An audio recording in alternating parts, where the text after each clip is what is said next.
ॐ भूर्भुवः स्वः तत्सवितुर्वरेण्यं भर्गो देवस्य धीमहि धियो यो नः प्रचोदयात्। ॐ शांति शांति शांति। मेरे प्यारे दोस्तों, मैं उपनिषदों की वीडियो की श्रृंखला में आज आपको भृगु ऋषि का ब्रह्म ज्ञान प्राप्त करने के बारे में बताऊंगा। विख्यात महर्षि वरुण के पुत्र भृगु के मन में ब्रह्म को जानने की इच्छा उत्पन्न हुई। वह अपने पिता वरुण के पास गया और बोला, भगवान, मुझे ब्रह्म विद्या की शिक्षा दीजिए जिससे मुझे ब्रह्म तत्व का पूर्ण ज्ञान प्राप्त हो जाए।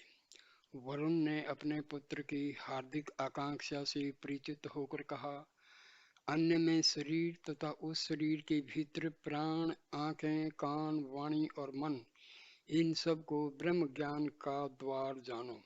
ब्रह्म से लेकर तृण पर्यंत सब भूत जिससे उत्पन्न होते हैं, उत्पन्न होने पर जिसकी सत्ता से जीवित रहते हैं, अंत में जिसके भीतर प्रवेश करते हैं और तद्गत होकर लीन हो जाते हैं, उसे विशेष रूप से जानने की इच्छा करनी चाहिए।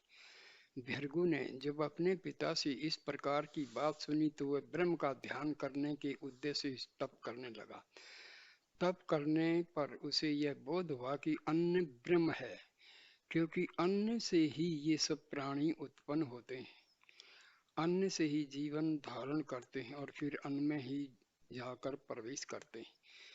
जब उसे यह ज्ञान प्राप्त हुआ तो वह फिर अपने पिता महर्षि वरुण के पास गया और बोला, भगवान, मुझे ब्रह्म तत्व की शिक्षा फिर से दीजिए। पिता ने कहा, इंद्रियों की बाहरी वृत्तियों को भीतर की ओर करके तप द्वारा तत्व चिंतन करो, तप से ही ब्रह्म ज्ञान की प्राप्ति हो सकती है। भृगु ने जब यह सुना तो वह फिर तप करने लगा। तप करने से उससे जाना कि प्राण ही ब्रह्म है, क्योंकि प्राण से ही समस्त प्राणी जन्म लेते हैं, प्राण ही के द्वारा जीवन धारण करते हैं और फिर प्राण ही में जाकर लीन हो जाते हैं। इतना जान लेने के बाद वह फिर अपने पिता वरुण के पास गया और बोला, भगवान, मुझे ब्रह्म विषय की शिक्षा दीजिए। वरुण ने कहा, तप ही ब्रह्म को जानने का एकमात्र उपाय है, इसलिए तुम तप करते रहो। भृगु फिर तपस्या में रत हो गया। तपस्या करने पर उसे यह बोध हुआ कि मन ही ब्रह्म है और मन से ही ये सब प्राणी उत्पन्न होते हैं, मन ही के द्वारा वे जीते हैं और मन ही में जाकर विलीन हो जाते हैं। इतना ज्ञान प्राप्त करने के पश्चात वह भृगु फिर अपने पिता के पास गया और बोला, भगवान, मुझे ब्रह्म विद्या की शिक्षा दीजिए। वरुण बोले, सौम्य, तपस्या द्वारा ही ब्रह्म के को जाना जा सकता है, इसलिए तुम निरंतर तप करते चले जाओ। भृगु फिर तपस्या करने लगा। उस तपस्या के फल स्वरूप उसने जाना कि विज्ञान ही ब्रह्म है और विज्ञान से ही ये सब समस्त प्राणी उत्पन्न हुए हैं, विज्ञान से ही वे जीवन धारण किए हुए हैं और अंत में विज्ञान में ही प्रवेश करके उसमें विलीन हो जाते हैं।